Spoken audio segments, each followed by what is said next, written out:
would normally react exactly. Exactly how you did. Yeah. Okay. So were you able to kind of test yourself and push and get a sense of getting past that awkwardness? Awkwardness when you first start doing care with people, it follows you into the room. It's there. I sometimes with some patients. Or you can tell a feel nurse. awkward. Yeah. You What? can- Tell you me can- again. You can tell a new nurse talking through the door. You can tell a new nurse because there's some awkward, There's Lack that of confidence, yeah. lacks confidence. Okay. All right. So this role play can actually help us deal with the confidence issue. Right? Okay. The thing with this role play that we didn't do yesterday is we're going to attend to your pre-procedure activities and your post-procedure activities. You need to mime washing your hands. You need to do everything. Identify the patient. And who's not doing it is going to keep account of what you're not doing. You can even keep account of what you're doing, not doing, okay? You were such a good patient yesterday, we'd love to see another performance. The thing with you is you have dementia, or you're an Alzheimer's patient, and let's put you in the first early to mid stages. And what would we see with an early Alzheimer's patient? Expressive aphasia, forgetfulness, They go in and out of lucidity. go in and out of lucidity. Does everybody know what lucidity means? No, Yeah, the ability to think, yeah. So they're confused. Okay. So that's it, okay. Your history is you've just been left here by your husband, you don't have any children, you're wearing a sweater that doesn't belong to you, but you like it, okay, and you don't want the staff to take it.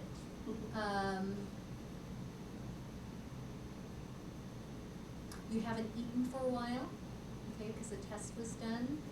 And her name would be, Her name last night in the film, we're gonna call you Fiona, her name was Fiona. So you're gonna be Fiona today, okay? So you're Fiona, you're going to be the caregiver? Yeah, and you're gonna be the caregiver. Okay. Pre, post, and the procedures. What you have to do with her, again, is get a UA. You have to go in there and you have to get a UA. Okay. Alright? And then you have to make sure she has a meal. Okay. You want vitals? We want vital signs.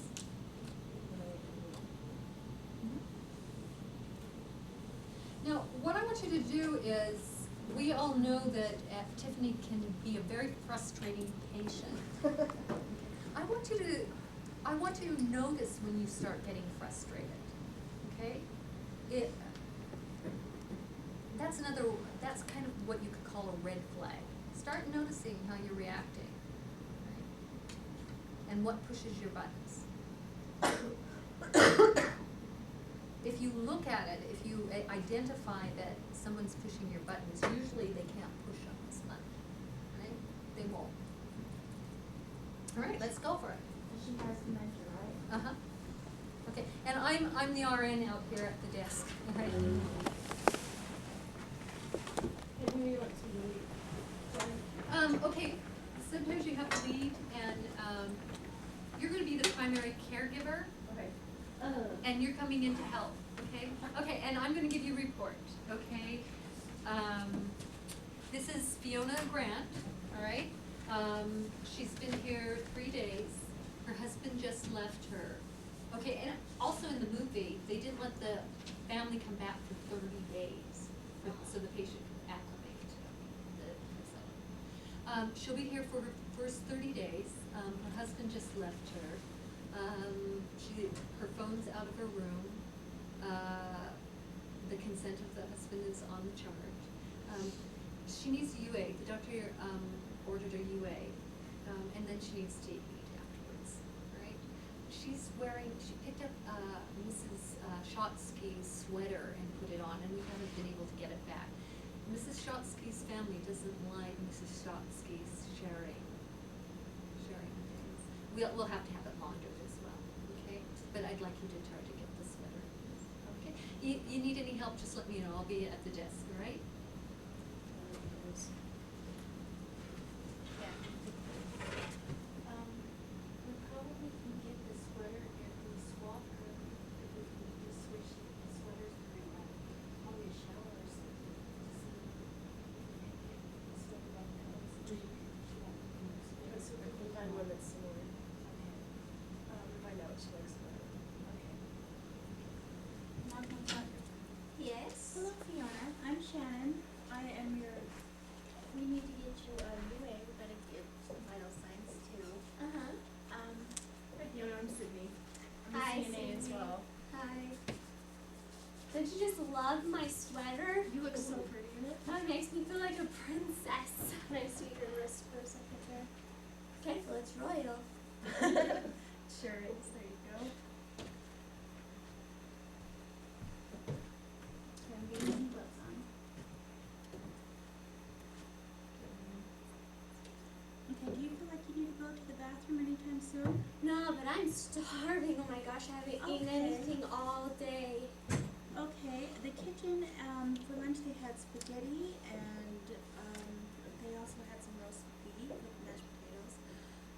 We can get you some chicken noodle soup or, some tomato soup. Spaghetti, please. That soup stuff, ugh, it just gets all over the place. What would you like to drink? We need to get some foods down there, so. We have some royal wine? Oh, we have some royal cranberry juice. Ooh. Yeah, I like that. Okay, I'll bring you some of that. Okay. Can we sit you up here a little bit? Yeah. Alrighty, ready? Mm-hmm. It's royal wine. So did you know my husband left me? Yeah, how was the visit? It's okay. Well, you'll be just fine, my dear. We have plenty of people at your beck and call in your royal facility. They're my servants. Yeah, how's that? Good. Alrighty, I'm going to get a couple vital signs on you, is that okay? Mm-hmm. Let me see your wrist there. See that bracelet? That is very It's a couple royal. grand right there. Okay.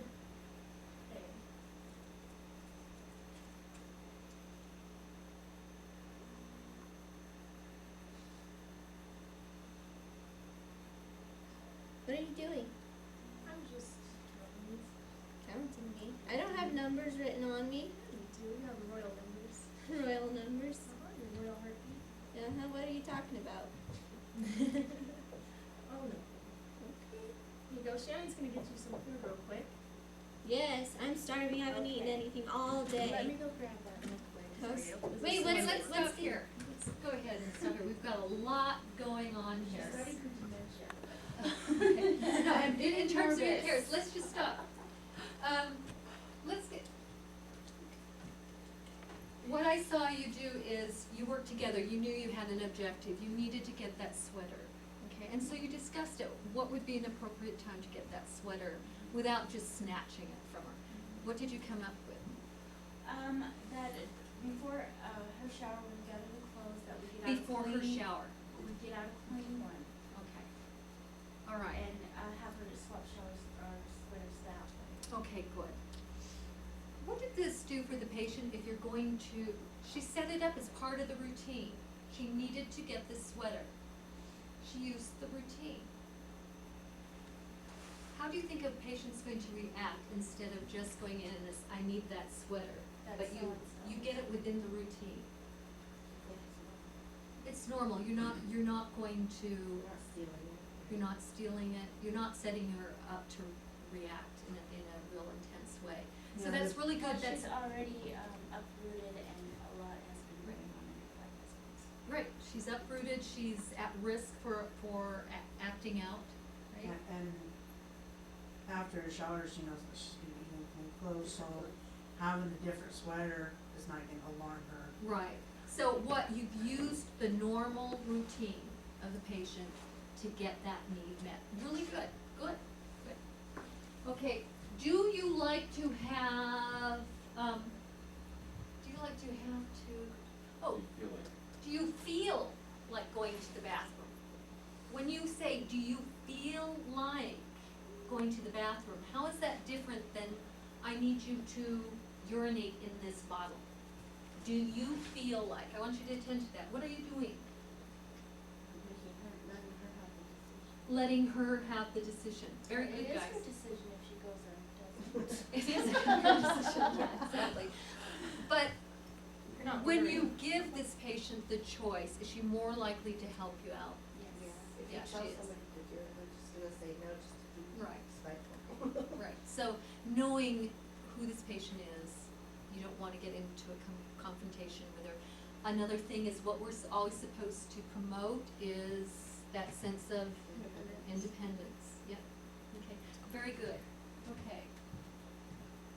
What do you want, soup or spaghetti? Remember we talked about little girls? Do you want this dress and this dress? I gave her too many options. No, you did, you gave her the right options, you gave her limited choices that she could make, right? This is a confused patient. Do you want soup or spaghetti? Plus you're fostering that sense of independence. Good, good. Okay, my husband left me. My husband left me. She's showing abandonment, okay? She's feeling abandoned.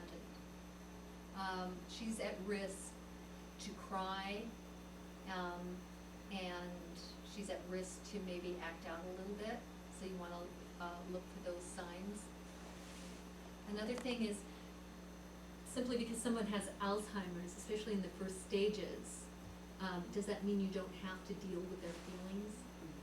Cause they forget, you do, that'll re-pop up, you know, that sense of abandonment. Maybe right now is not the time to address those issues, but remember how you, when we did that, role play the other day, and when you walked out, you made that connection, I will be back.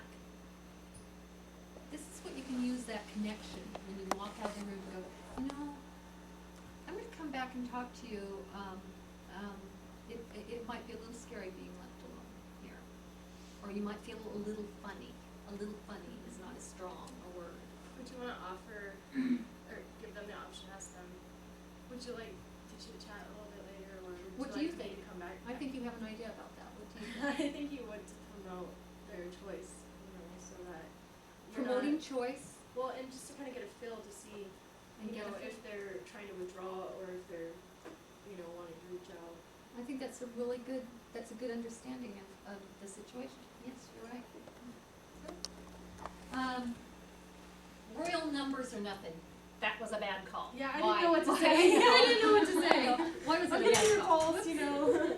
Why was it a bad call? Royal numbers, she doesn't understand that, No. and she's already confused. And I really just, Yeah. she caught me off Well, guard. she already and- thinks she's royalty, and she might let you if you refer to everything you gotta do royal. Yeah, it That's might, what I and it might not.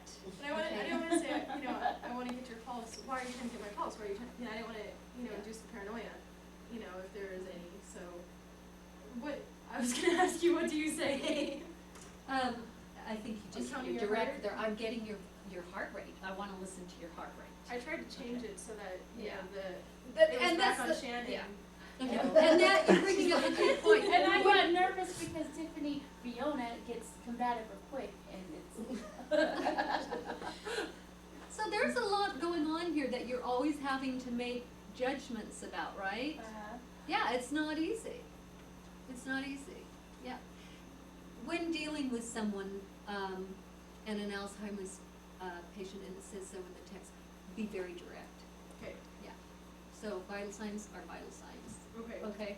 That was the only bad call there. Anybody wanna add anything? Exactly the way that you got it on my own sheet. Tell me, what, in your words?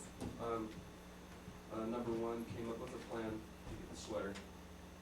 Introduced, title, ID, resident, explain procedure. No curtain, but I'm guessing it's a private room and the door shut behind me. And that's a good point. Sometimes you have curtains in private rooms, and it might be a good idea to draw those anyway. Yeah, because people open doors. Number two, I've got, explained what's prepared for dinner. They were asking for her permission, can we sit you up? Asking, is it okay if we do this? That was great. One thing I saw that there was a pat answer there, it'll be just fine. Ah, okay. What happens when you good, really good. What happens when you tell somebody you'll just be fine when they're not feeling fine at all? It makes them a little irritated. How do you know I'm gonna be fine? It's drawing speculation, and we're not supposed to say that because we don't know if everybody's gonna be fine. Right, and you're teaching them to just withhold what they're really feeling. It's called minimizing what the patient is feeling. Yeah, so you really want to And be careful. I know Good, that it was good, good. meant in the interest of providing comfort to the person, but. Right, so- right. You never tell a patient you're just going to be fine. And then I also had written down what you did about the door opening, interacting with the patient, joking, it could add the illusion, don't feed into their inertia, their Right. delusion. Yeah, yeah, it got a little too, and part of the reason is it's a role play and you guys are having a little performance anxiety, but remember, you'll have performance anxiety when you walk into those rooms for the first time, okay? Or, who are you taking care of? What happens when suddenly the former mayor walks in? Do you think I don't get performance anxiety, or, a fellow nurse? There's, That's the worst. yeah, yeah. Good. All right. Anybody else have anything they want to say about this? Well, we were talking about minimizing, what would you say instead? What other phrases can you use to You'll comfort? feel fine is, you can do, what you can do is, you know, I see you have a frown on your face, or you have a lot of tension in your eyes.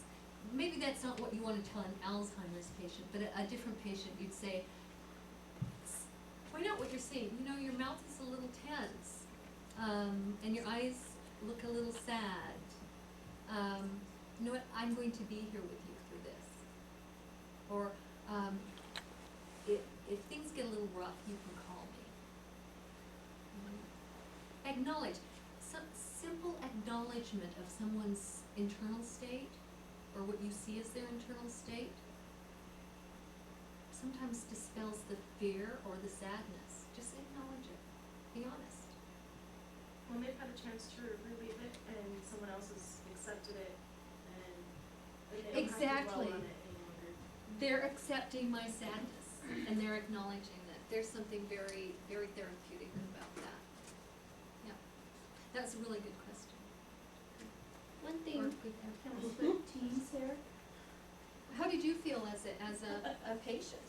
well, I thought they did really good, and like I was doing the whole princess role. Like when they came in, I was like, "Oh, are you my servants?" And then I was like, my husband left me. It was kind of like they were there to comfort me, because servants, you know, for princesses are at their every demand, and they're always there at the snap of a finger. So that they call it, they have to come, kind of thing. So that's kind of like what I was going for. But I think like with the role play, it did good at the same time, because she was still being able to get me to eat and push my fluids, because she suggested cranberry juice, which usually goes through people like none other, so they're gonna have to go to the bathroom.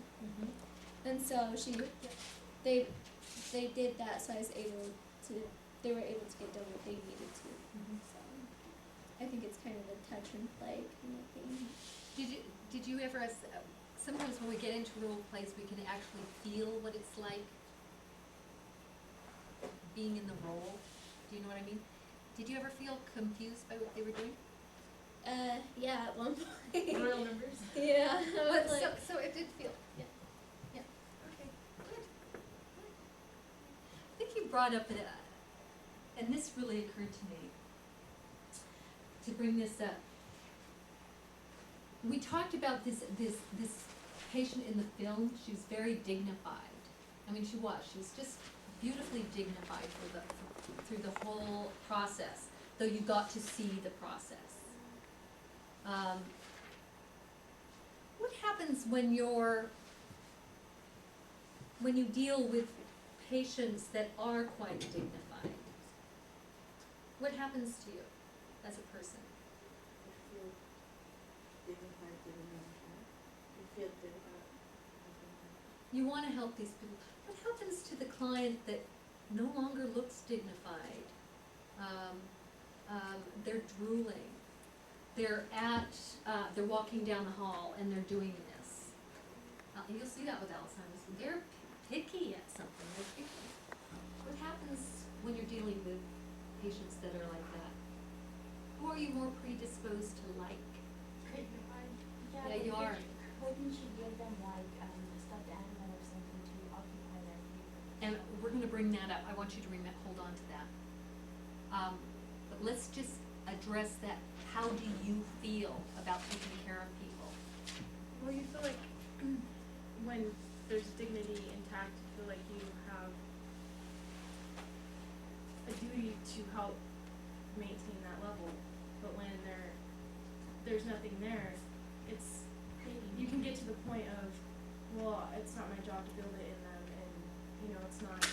That's a real, They don't care about themselves. what's so your why should gut I? reaction, I'm talking here. What's your gut reaction? I feel like I'm running an adult daycare center, wiping snotty noses and, keeping them in check and safety and. I'm asking you, when you work with dignified people, how do you react to them that's different than people that don't seem to have, You give them more respect. you do, you can't. And more like, what about these people that physically no longer look like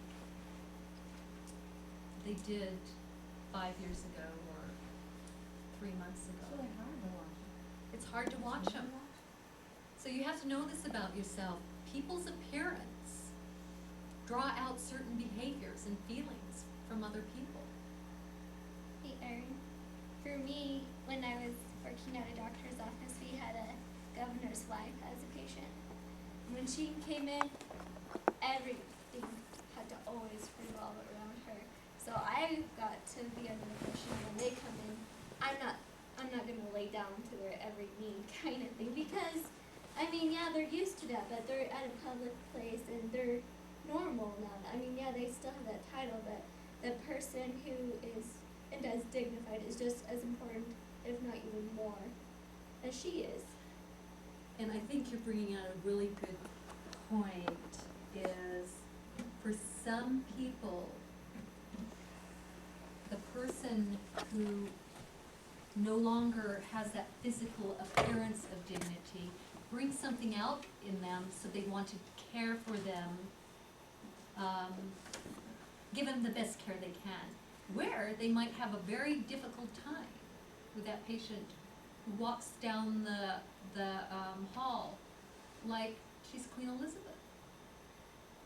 So know yourself and know how you react to different types of people. And we talked about that yesterday. Okay. And you're right, every patient deserves the same standard of care. Be careful not to get into judgment about people simply by their overt behaviors, because there can be more to their behavior. It's hard watching patients who come in and can demand and get a different standard of care than everybody else gets, and feel that the institution revolves around them.